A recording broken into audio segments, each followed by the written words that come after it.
다 같이 기도함으로써 예배 시작하겠습니다. 하나님의 부유하심은 어찌 그리 크십니까? 하나님의 지혜와 지식은 어찌 그리 깊고 깊으십니까? 그 어느 누가 하나님의 판단을 헤아려 알 수 있으며 그 어느 누가 하나님의 길을 더듬어 찾아낼 수 있겠습니까? 누가 주님의 마음을 알았으며 누가 주님의 좋은 자가 되었습니까? 누가 먼저 무엇을 드렸기에 주님의 담례를 바라겠습니까? 만물이 그에게서 나고 그로 말미암아 있고 그를 위하여 있습니다. 그에게 영광이 세세에 있기를 빕니다. 아멘. 하나님 아버지, 그렇습니다. 하나님의 놀라우신 지혜와 지식을 가지고 온 세상을 다스리고 계시고 저의 인생을 인도하고 계십니다. 하나님, 그런 하나님을 우리가 이 시간에 다 함께 모여서 감사와 찬양과 경배를 드리길 원합니다. 오늘도 순서를 통해서 저희가 드리는 이 모든 예배를 하나님 받아주셨기를 간절히 기도드리며 이 모든 말씀을 예수님의 이름으로 기도했습니다. 아멘. 이어서 하나님께 찬양 드리겠습니다. 오늘은 지난 수요 예배처럼 찬양 동영상을 화면에 보여드리면서 그것을 같이 가사와 함께 따라하면서 찬양하는 시간을 삼겠습니다. 오늘 두 곡을 찬양하겠습니다. 첫 곡은 찬송가 24장 왕 되신 주라는 찬송이죠. 우리 하나님을 높이 들리는 왕 되신 하나님을 찬양하는 그런 찬송이고, 이어서 두 번째 곡은 우리의 고백을 담아서 이렇게 노래했으면 좋겠습니다. 나는 아무것도 아닙니다. 이런 찬양을 고백하며 하나님께 찬양 드리겠습니다.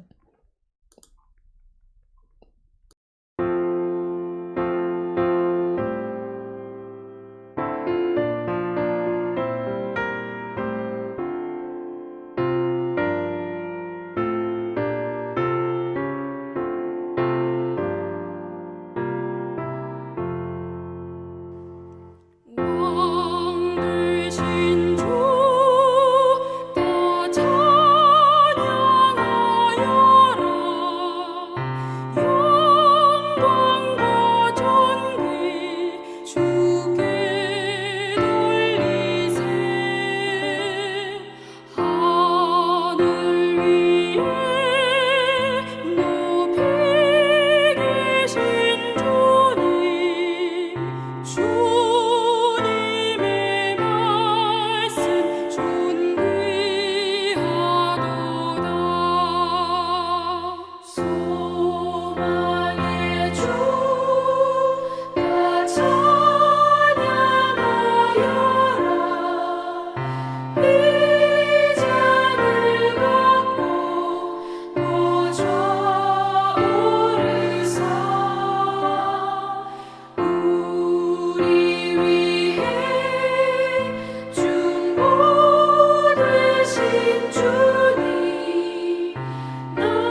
나는 아무것도 모릅니다.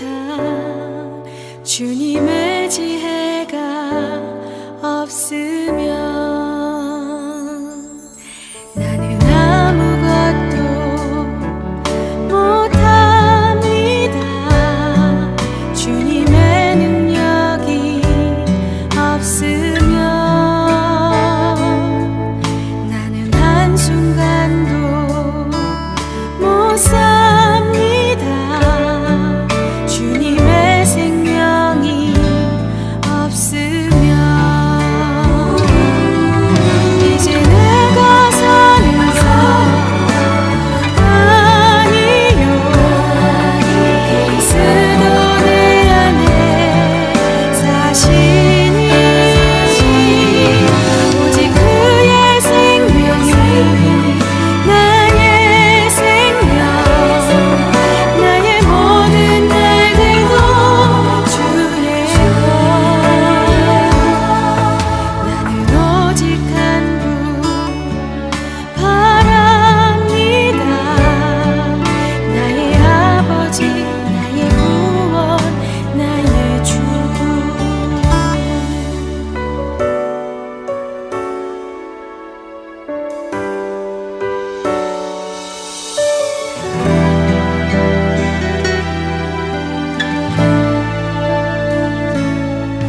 나는 아무것도 못합니다.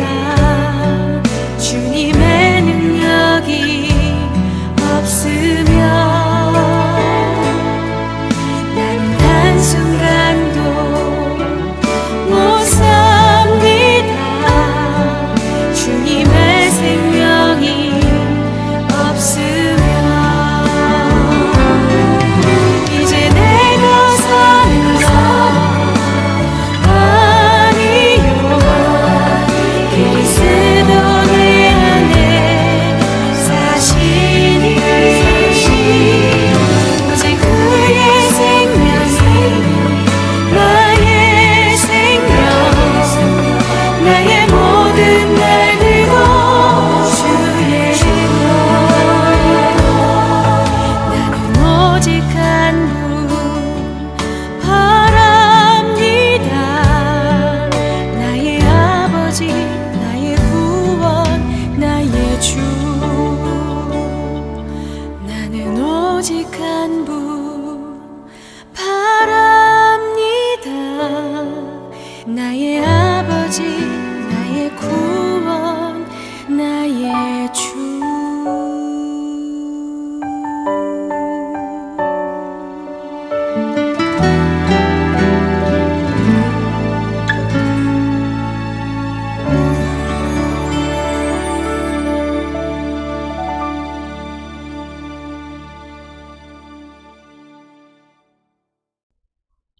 광고 시간입니다. 첫 번째 소식은 오늘 원래 서리 집사님 임명하기로 돼 있었던 날이죠. 서리 집사로 임명받는 분들 다 오셔서 임명장 받고 또 교회에서 드리는 축하 화환을 받고 이거 그렇게 우리가 계획을 했는데 사정이 이렇게 되지 못해서 그런 임명식 자체는 우리가 다음으로 연기하겠습니다. 임명식은 다음으로 연기하지만 이 네 분이 서리 집사님으로 임직하는 그 날은 오늘부로 하는 걸로 이미 발표가 되었기에 오늘부로 네 분을 서리 집사님으로 임명합니다. 나현정 집사님, 박경국 집사님, 권민석 집사님, 김나래 집사님 이 네 분 앞으로 계속해서 교회를 하나님을 섬기며 교회를 섬겨주시길 부탁드립니다. 두 번째 소식입니다. 오늘부터 이제 삶공부가 시작되죠. 두 가지 삶공부가 시작됩니다. 첫 번째는 생명의 삶입니다. 네 분이 수강 신청하셔서 줌이라는 방식으로 주일 오후에 저희가 공부하도록 하겠습니다. 또 많은 분들이 신청하신 말씀의 삶, 이번에 구약 1편이죠. 구약 1부죠. 이것은 지난번과 동일한 방식으로 카카오톡이나 네이버 밴드를 통해서 진행하도록 하겠습니다. 또 삶공부를 통해서 하나님 말씀 풍성히 공부하고 많은 은혜 받으시기 바랍니다. 나머지 소식은, 다음 소식은 또 확진을 받아서 고통 중에 계신 우리 교인들을 위해서, 또 자가 격리를 통해서 불편함을 겪고 계시는 교인들, 모든 고통과 불편함에서 빨리 좋게 해방될 수 있도록, 자유함을 얻을 수 있도록 기도해 주시기를 부탁드립니다.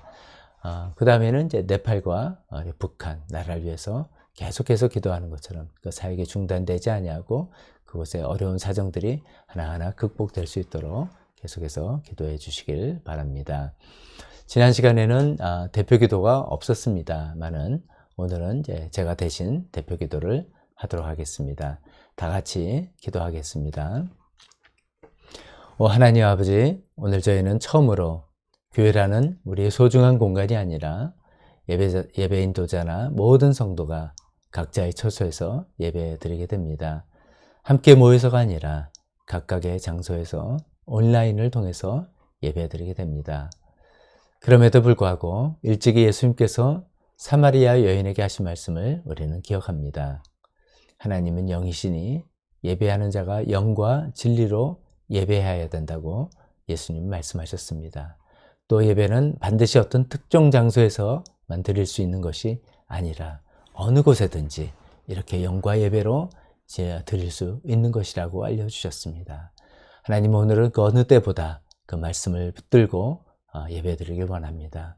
진심으로 하나님을 우리 삶의 주인으로 인정하겠습니다.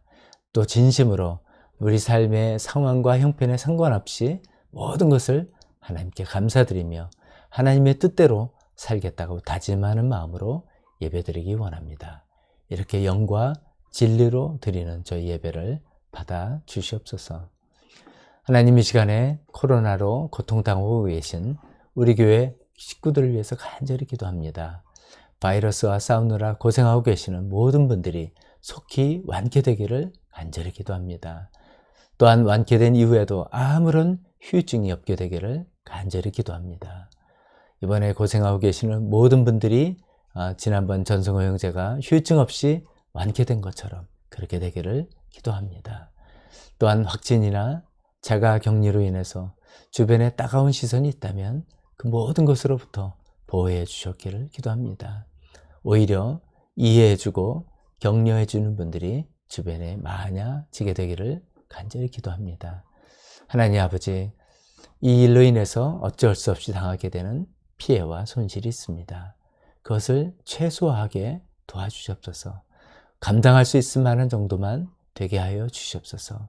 그리고 하나님만의 방법으로 그 모든 손실이 채워지게 되기를 간절히 기도합니다. 또한 우리 모두의 놀란 마음을 예수님께서 주시는 평안으로 안정시켜 주시옵소서. 이미 확인된 것처럼 어려움 중에 서로를 챙겨주고 도와주는 마음이 있는데 그것이 더욱더 커지게 해 주시옵소서. 혹시나 우리 중에 생길 수 있는 원망과 판단의 마음 다 제거해 주시고 이런 어려움 중에 더욱더 사랑으로 단단해지는 우리 교회 공동체가 되게 하여 주시옵소서. 하나님 아버지, 정부와 방역당국의 전문성과 지혜를 더하여 주시길 원합니다. 이 엄중한 사태를 가장 공정하고 가장 지혜롭게 이끌어 나갈 수 있게 인도하여 주시옵소서. 저희도 더욱더 방역 수칙을 지키며 조심해야 되겠습니다. 이 사태가 더 이상 남의 일이 아니라 바로 우리의 일임을 실감했기에 방심하지 않고 더욱더 조심하겠습니다.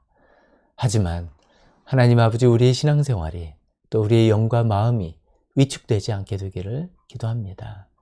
이전의 방식이 아니라 변화된 방식으로 신앙생활 해야 되겠습니다. 더욱더 열심히 해야 되겠습니다. 모임이 제한되는 이럴 때일수록 더욱더 개인적으로 기도와 말씀 묵상을 하면서 하나님과 가까워지는 시간을 만들어 나가야 되겠습니다. 그동안 교회를 의존하는 마음이 컸다면 이제 어쩔 수 없이 개인적으로 하나님을 더욱더 찾고 만나고 붙들어야 되겠습니다. 이전에 하던 교회 예배와 삼공구와 목장 모임, 이제는 비대면 방식으로 하면서 그런 방식을 통해서 우리 중심을 더욱더 붙들고 나갈 수 있게 도와주시옵소서. 이런 방식을 통해서, 이런 변화된 방식을 통해서 하나님과 개인적인 관계를 돈독히 하는 이런 새로운 도전을 잘 감당해 나갈 수 있게 저희를 도와주셨기를 원합니다. 이 모든 말씀을 예수님의 이름으로 기도했습니다. 아멘. 출력물이 없어서 제가 화면을 앞에 컴퓨터 화면을 보고 이렇게 눈을 뜨고 기도했음을 양해해 주시기 바랍니다. 설교 시간입니다.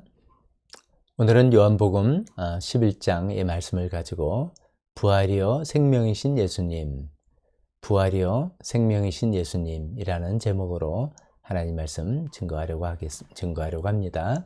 먼저 화면으로 준비한 성경 말씀을 발췌해서 요한복음 11장에 있는 내용 중에 발췌해서 본문을 같이 읽어보도록 하겠습니다.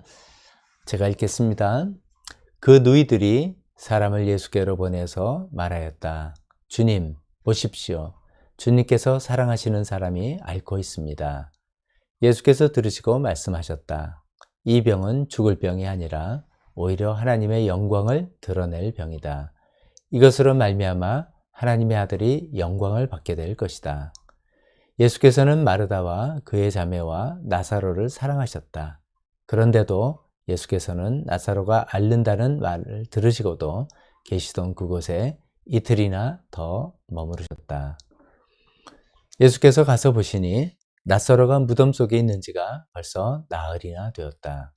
마르다가 예수께 말하였다. 주님, 주님이 여기에 계셨더라면 내 오라버니가 죽지 아니하였을 것입니다.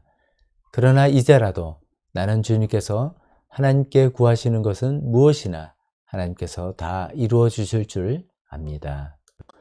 예수께서 마르다에게 말씀하셨다. 내 오라버니가 다시 살아날 것이다. 마르다가 예수께 말하였다. 마지막 날 부활 때 그가 다시 살아나리라는 것을 내가 압니다. 예수께서 마르다에게 말씀하셨다. 나는 부활이요 생명이니 나를 믿는 사람은 죽어도 살고 살아서 나를 믿는 사람은 영원히 죽지 아니할 것이다. 내가 이것을 믿느냐? 마르다가 예수께 말하였다. 예, 주님. 주님은 세상에 오실 그리스도시며 하나님의 아들이심을 내가 믿습니다. 예수께서 마리아가 우는 것과 함께 따라온 유대 사람들이 우는 것을 보시고 마음이 비통하여 괴로워하셨다. 예수께서 그들에게 물으셨다. 그를 어디에 두었느냐? 그들이 대답하였다. 주님, 와 보십시오. 예수께서는 눈물을 흘리셨다. 예수께서 돌을 옮겨 놓아라 하시니 죽은 사람의 누이 마르다가 말하였다. 주님, 죽은 지가 나흘이나 되어서 벌써 냄새가 납니다. 예수께서 마르다에게 말씀하셨다. 내가 믿으면 하나님의 영광을 보게 되리라고 내가 네게 말하지 아니었느냐? 큰 소리로 나사로야 나오너라 하고 외치시니 죽었던 사람이 나왔다. 손발은 천으로 감겨 있고 얼굴은 수건으로 싸매어 있었다. 예수께서 그들에게 그를 풀어주어서 가게 하여라 하고 말씀하셨다. 아멘. 잠깐 설교 전에 기도하겠습니다. 하나님 아버지, 오늘도 이 시간 성경 말씀을 통해서 우리에게 하시는 하나님 말씀을 듣기를 원합니다.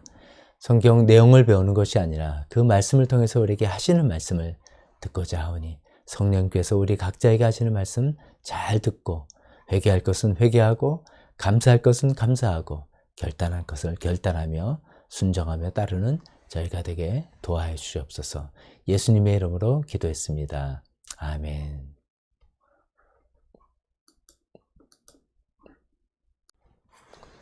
오늘 본문 가지고 부활과 생명이신 예수님이라는 제목으로 하나님 말씀 증거하겠습니다. 오늘 한 세 가지 포인트로 생각해 보겠는데요. 첫 번째는 서운함에 대해서 생각해 보겠습니다. 만약에 라는 서운함입니다. 오늘 본문을 통해서 보니까 이제 이 나사로, 마르다, 마리아 이 남매 집안은 예수님과 친밀한 그런 가까운 집안이었다는 걸 알 수 있겠죠. 베다니라는 동네, 예루살렘 근처에 있는 동네 이들이 살고 있었는데 예수님께서 예루살렘을 이제 왔다 갔다 하실 때마다 꼭 그 집에서 숙박을 했던 것 같습니다. 숙식을 제공하고 또 예수님이 왔다는 소식을 들으면 이제 많은 사람들이 아무래도 모이겠죠. 그러면 예수님께서 그들에게 또 말씀을 가르쳐 주시고 병도 고쳐 주시고 할 때 그때마다 물심양면으로 예수님을 도왔던 그런 신실한 그런 가정입니다. 집안입니다.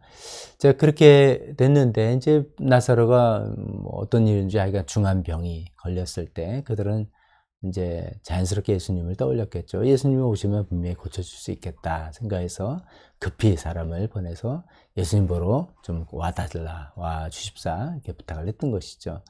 근데 나사로는 점점 상태가 안 좋아지고 예수님은 기다려도 안 오고 그러다가 이제 결국 나사로가 숨을 거두게 된 것이죠. 참 그게 너무나 슬픈 마음이 생겼을 것입니다. 이제 이렇게 숨을 거두고 났는데 그 다음에 예수님께서 이제 드디어 베다니 마을에 도착했다는 소식을 듣고 마르타가 예수님께 나가서 이야기를 한 것이죠. 그 대화가 이제 첫 번째 여기 나오는 말씀인데 이렇게 이야기하죠. 주님이 여기 계셨더라면 내 오라버니가 죽지 아니하였을 것입니다. 여러분 어떤 감정을 느끼십니까? 이게 이제 뭐 어떤 사실을 보고하는 게 아니라 굉장한 서운함, 섭섭함이 담겨 있는 것이죠. 이제 우리말 성경에는 그 표현이 안 돼 있습니다만 앞에 만약에 영어로 if라고 이제 이런 것이 들어가 있는 것이죠. 원래는 이런 거죠. 만약에 주님이 여기 계셨더라면, 또 말은 만약에 주님이 조금만 더 일찍 오셨더라면 내 오라버니가 이렇게 죽지는 않았을 거 아닙니까? 라고 하는 그런 서운함이 그 안에 담겨 있는 것이죠. 그러니까 그 서운함에는 그러죠. 왜 주님 당장 오지 않으셨습니까? 결국 우리가 주님께 해드린 게 주님과의 관계가 겨우 이 정도밖에는 안 되는 것입니까?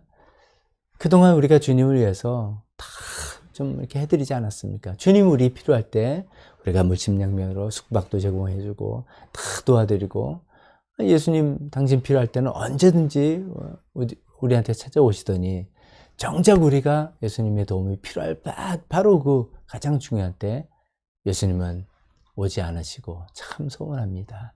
라는 그런 마음이 이 주님이 여기 계셨더라면 이 표현에 다 담겨 있는 것입니다. 우리도 좀 이런 경우가 있지 않나 모르겠습니다.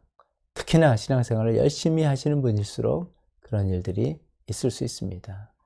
우리가 열심히로 주님을 섬기고 교회를 섬기고 희생하고 수고하고 이랬는데 어떤 커다란 힘든 일을 딱 닥칠 때 우리 마음속에 이런 서운함이 생길 수 있습니다.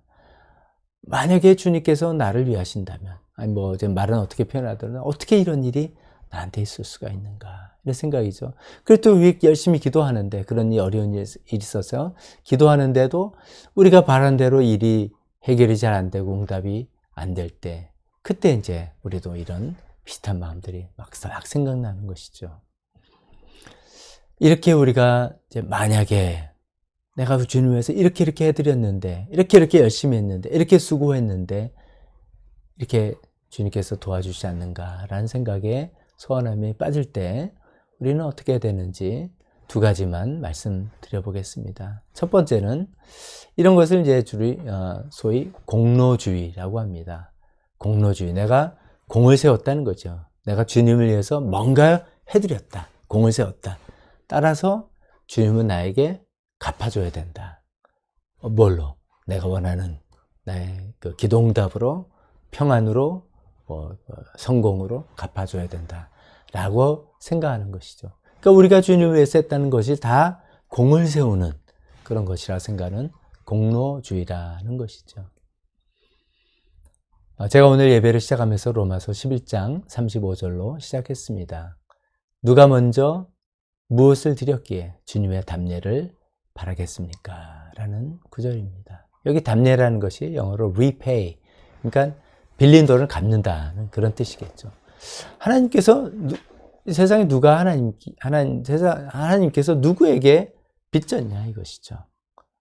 우리가 주님 위해서 희생을 좀 했고 열심을 했다 해서 빚을 진 게 아니라 사실은 하나님께서 먼저 우리에게 은혜를 베풀어 주셔서 우리 죄를 다 용서해 주시고 우리를 자녀 삼아 주시고 우리를 정말 하나님 나라 백성으로 만들어 주시고 그렇게 하시지 않았습니까? 그것을 어떻게 우리가 감히 무엇으로 갚을 수가 있겠습니까? 우리 위해서 주님 위해서 헌신하고 수고하고 희생한다 할지라도 그 은혜를 갚는다? 내가 이렇게 들었으니까 주님께서 오히려 나를 또 되갚아 줘야 된다?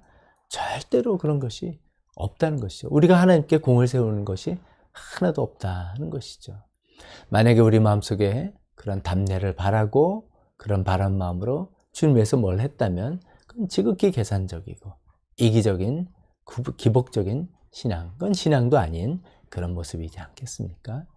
우리가 공로주에, 우리가 서운함이 빠져있다면 공로주에 빠져 있는 것은 아닌지 점검해 보시면 좋겠습니다. 두 번째 또 이런 것을 기억하시면 좋겠습니다. 이것은 이제 그 영화 기생충에 나오는 그 유명한 대사죠. 하나님은 계획이 다 있으시다. 하나님은 계획이 다 있으시다. 이겁니다. 오늘 본문을 보니까 예수님께서 일부러 늦게 출발하신 거지 않습니까? 일부러 예수님께서는 나흘 후에 도착하시기를 원했던 겁니다.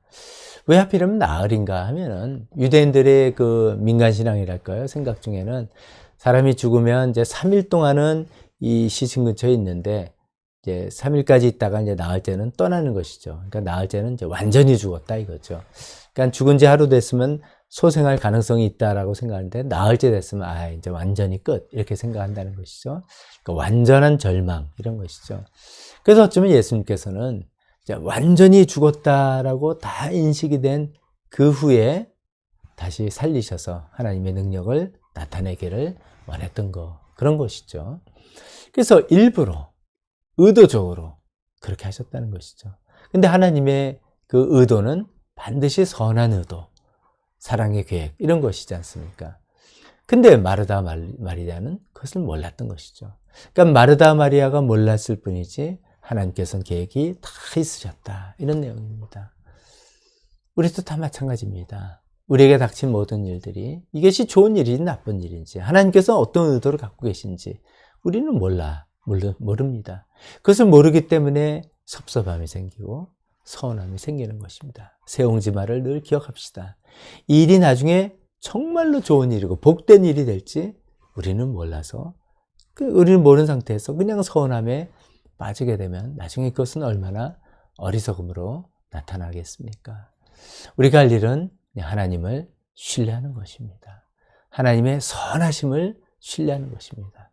하나님이 나를 사랑한다는 것을 정말 믿고 붙드는 것입니다. 하나님의 능력이 있고 하나님의 주권이 있으심을 우리가 인정하고 그것을 그냥 하나님을 신뢰하는 것만이 우리가 할 일이라는 것을 꼭 기억하시고 그렇게 나아가시는 우리 모두가 되기를 주님의 이름으로 축원합니다.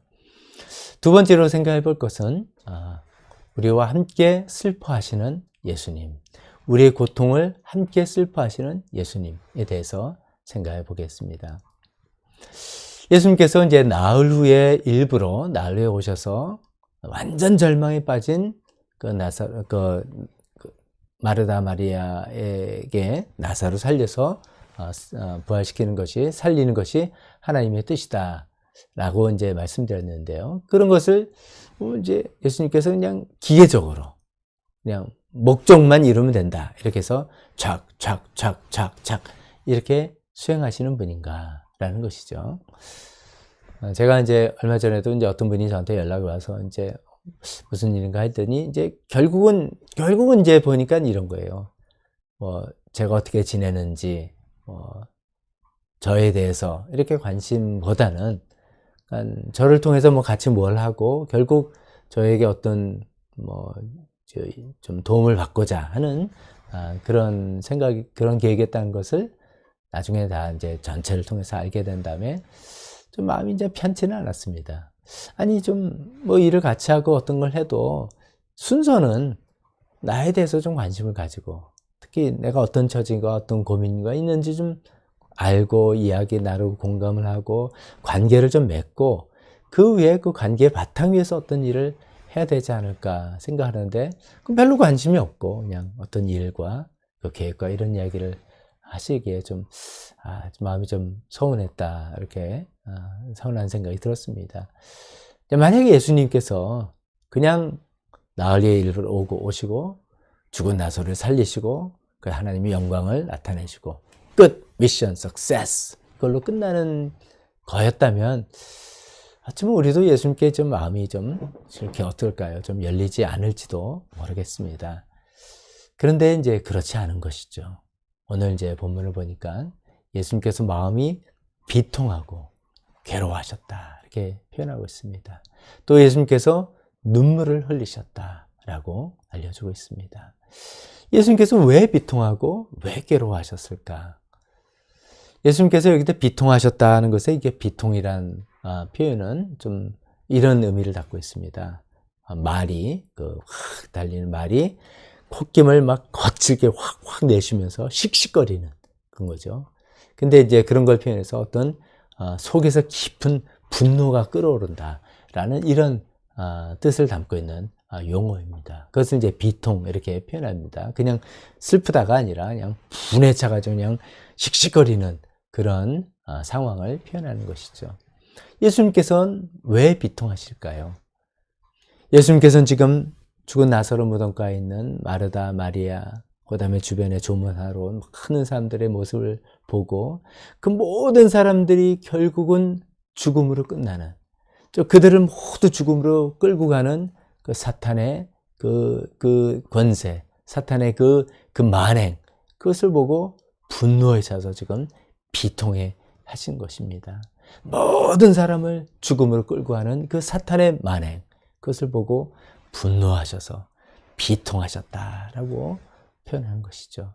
그리고 또 그 죽음 앞에 속수무책으로 어쩔 수 없이 다 죽음에 끌려가는, 마귀에 끌려가는, 마귀에 정말 압제당하고 있는 그 인간들의 연약함, 나약함, 그런 것을 불쌍히 여기면서 괴로워하시고 그 무덤가에서 눈물을 흘리시는 예수님이십니다. 예수님은 그렇습니다. 정말로 우리의 슬픔과 우리의 고통을 깊이 이해하시고 깊이 공감하시고 같이 울어주시고 같이 슬퍼하시는 그런 분이십니다. 그것을 정말로 같이 슬퍼하시고 같이 이해해 주시기 때문에 그 고통의 근본적인 문제를 해결해 주시려고 하시지 않았습니까? 그 고통의 근본적인 문제를, 죄 문제를 해결하기 위해서 십자가에서 우리를 위해서 대신 죽어주시지 않았습니까?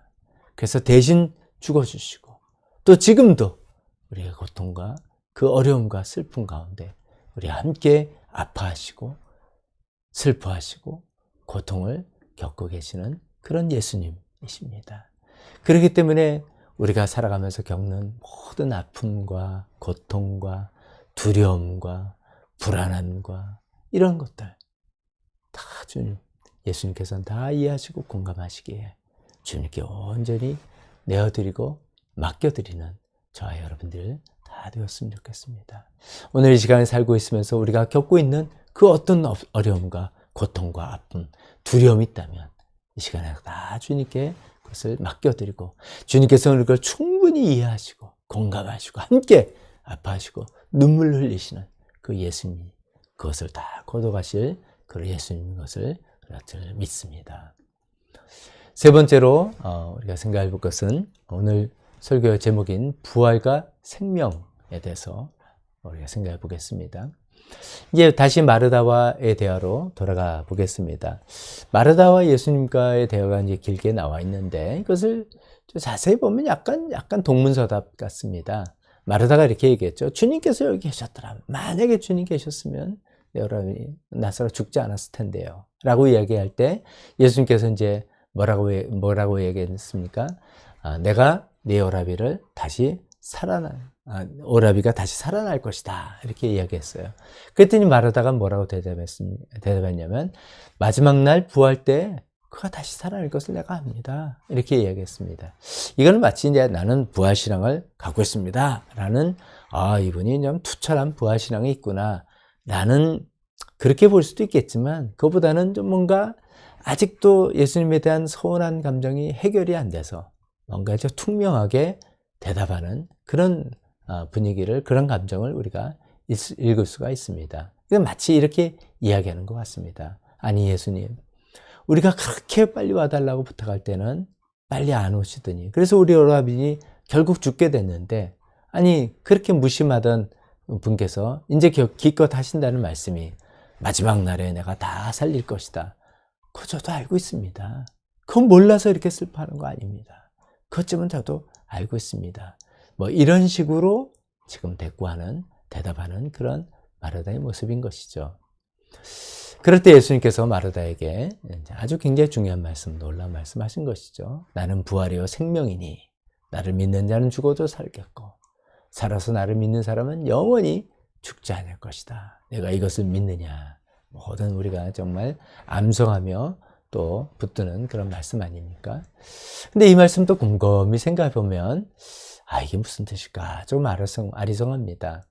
앞에 부분, 나를 믿는 사람은 죽어도 살겠고, 그렇지. 예수 믿는 사람은 우리가 이 세상 살다가 뭐 죽게 되더라도 예수님께서 우리를 다시 살리셔서 천국으로 인도하시고 영생을 얻게 될 거다. 그렇게 이제 이해를 하는 것이죠. 근데 두 번째 파트, 살아서 나를 믿는 사람은 영원히 죽지 않는다. 이것을 육신의 생명이라고만 생각한다면 조금 이해가 안 되는 거죠. 살아서 믿는 사람이, 그럼 살아서 믿지 뭐 언제 믿습니까? 근데 영원히 죽지 않는다. 그러면 뭐 에녹처럼 죽음을 맛보지 않고 천국을 간다는 그런 뜻인가? 이게 단순한 육신의 생명으로서 산다 죽는다라고만 생각하면 좀 이해가 좀 어렵다는 말씀이죠. 이 뜻을 저는 이제 김영복 목사님 설명을 좀 참고하면서 제가 설명을 드려보겠습니다. 마치 이것은 예수님께서 이런 말씀을 하시는 거죠. 예수님께서 이렇게 마르다야, 네가 좀 내 말을 오해하고 있구나. 내가 마지막 날에 있을 부활에 대해서 말한다고 너는 오해를 하는데 내 말은 그게 아니다. 내 말은 지금 여기서 일어날 일에 대해서 이야기하고 있는 것이다. Right here, right now. 마지막 때가 아니라 지금 여기에서 일어날 일에 대해서 이야기하고 있는 것이다. 나는 지금 나사로를 다시 살릴 것이다. 그러면 그때 네가 내가 정말 어떤 존재인지를 알게 될 것이다 라는 이야기죠. 여기서 나를 믿는 자마다, 살아서 믿는 자는 영원히 죽지 않는다, 이 말씀은 예수님을 믿는 사람마다 어떤 새로운 생명, 이건 육신이 죽었다 살았다 그런 것 차원이 아니라 새로운 생명, 지금 부활이요 생명이신 예수님의 그 생명력이 내 안에 완전히 들어와서 정말 풍성한 생명, 완전히 새로운 생명, 그 새로운 생명은 그 어떤 어려움, 그 어떤 고통, 그 어떤 두려움, 또 우리를 굴복시키거나 좌절시키거나 우리를 낙심시키지 못하는 그런 새로운 생명으로 살아가게 될 것이다. 이런 말씀을 지금 하고 계시는 것입니다. 즉 이 예수님을, 부활과 생명이신 예수님이 내 안에 들어온다면 그 어떤 좌절, 어떤 어려움도 우리를 낭망하고 패배로 좌절시키지 못하는 그런 생명력을 갖게 되는 그런 사람이 될 것이다 라는 그 이야기, 지금 여기서 그런 일이 일어날 것이다 라는 그런 말씀을 하고 계신다는 거죠. 안타깝게도 이제 마르다는 또 이렇게 대답했죠. 예, 주님은 세상에 오실 그리스도시며 하나님의 아들이심을 내가 믿습니다. 또 어떻게 보면 완벽한 고백이, 멋진 고백이죠. 이처럼 이게 베드로의 고백 같은 멋있는 고백입니다. 그러나 마르다는 예수님의 이 부활의 생명의 뜻을 잘 알아듣지는 못한 것 같습니다. 나중에 이제 돌문을 연락할 때도 냄새납니다. 그래서 주저했던 걸 보면 우리가 알 수 있습니다. 이 말씀은 잘못하면 이렇게 생각했습니다. 우리도 그렇습니다. 우리도 분명히 이렇게 고백하죠. 주님은 세상에 오실 그리스도십니다. 하나님의 아들이십니다. 예수님은 어떤 분인가? 온 인류의 구원자다. 우리가 다 믿습니다. 그런데 나의 구원자인가? 지금 하나님의 구원이 필요한 그 상황. 여기서 구원이라는 것이 꼭 정말 죽어 천국 가는 구원만이 아니라 내가 지금 겪고 있는 모든 종류의 고통과 어려움과 두려움과 이런 것이죠. 내가 일상생활을 겪고 있는 내 힘으로 잘 감당이 안 돼서 난 두려워하고 고통스러워하고 아파하고 불안해하는 모든 상황에서의 구원, 나를 구원하시는, 지금 구원하시는 그런 분이신가? 이 잘못하면 우리의 고백은 굉장히 거창하지만 멋있고 올바른 얘기지만 공허한 고백이 되고 공허한 믿음이 될 수가 있습니다. 고통과 불안과 어려움 속에 있는 우리에게 전혀 도움이 되지 않는 그냥 신앙 고백에 불과할 것인데 예수님은 그 얘기를 하는 것이 아닙니다. 지금 여기서 부활과 생명의 힘으로 너를 도와주겠다. 네가 이것을 믿느냐? 이런 얘기를 하고 있는 것입니다. 이 예수님의 부활과 생명이 사실 우리가 붙들고 있는 겁니다. 무슨 말씀이냐면 바로 이것 때문에 우리가 매주일 주일 예배를 드리는 거다는 말씀이죠. 우리가 주일 예배를 드리는 이유는 뭡니까? 구약적인 전통에서는 안식일이다라는 것이죠. 그래서 주일 안식을 하고 영적으로 하나님과 공급하고 우리 육신적으로 쉼을 얻는다. 뭐 이런 것인데, 근데 그건 약간 구약적인 전통이 크고요. 신약 시대에 사실 주일날 안식일은 토요일이 아니라 주일날 모인 이유는 뭡니까? 잘 아신 대로 예수님의 부활을 경축하는 것이죠. 예수님의 부활을 찬양하고 기뻐하는 것뿐만 아니라 예수님의 부활이 나의 생명이 됨을 기뻐하는 것입니다. 그래서 우리는 주일 때마다 예배할 때마다 직접적으로 표현을 이렇게 하든 안 하든 간에 부활하신 주님께서 나와 함께 하신다. 부활하신 주님께서 우리와 함께 하시고 주님의 그 부활의 생명이 오늘 나에게 힘을 주시고 나와 함께 한다라는 것을 우리가 기뻐하며 경축하는 그런 의미로서 주일 예배를 매주 드려왔던 것입니다. 이것이 정말 마르다의 고백처럼 그냥 입술로의 고백과 그냥 말은 정확한 고백이지만 능력이 없고 힘이 없는 도움이 안 되는 고백인지 아니면 그렇습니다. 정말 부활하신 주님이 나와 함께 있습니다.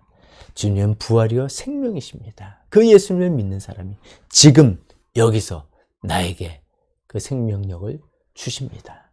그래서 그 어떠한 힘들고 어려운 일, 어떠한 좌절스러운 나를 좌절케 하는 일, 어떤 두려움, 어떤 불안함, 어떤 고통 가운데서도 예수님의 그 생명이 내 안에서도 확 펼쳐 일어나서 그것을 넉넉히 감당할 수 있는 생명력 넘치는 사람이 지금부터 되는 것입니다. 라고 고백하는 사람, 우리의 선택입니다.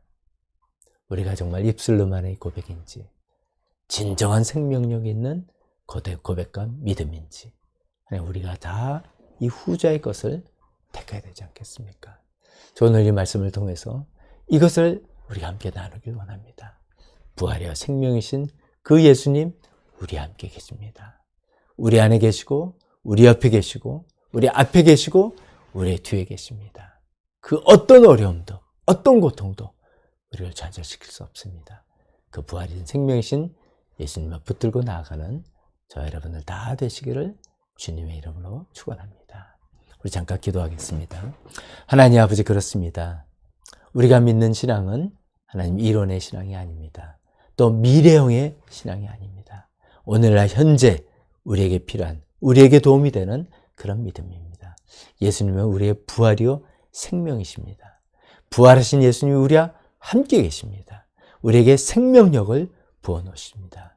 그래서 우리가 하나님의 도움, 내 힘으로 해결할 수 없는 구원을 받아야 된다고 표현하는 그 모든 어떤 상황에서 그 예수님의 도움이, 능력이 우리에 임해서 우리를 구원해 주시고 우리에게 생명을 주시는 놀라우신 분이심을 이 시간에 고백합니다. 그 예수님을 계속해서 붙들고 살아가는 저희가 되기를 결단합니다. 지금은 우리 주 예수 그리스도의 은혜와 하나님 아버지의 사랑하심과 성령님의 교통하심이 부활이여 생명이신 예수님만 붙들고 살겠노라 결단하는 여기 있는 모든 분들 머리 위에 지금부터 영원토록 함께 있을지어다. 아멘.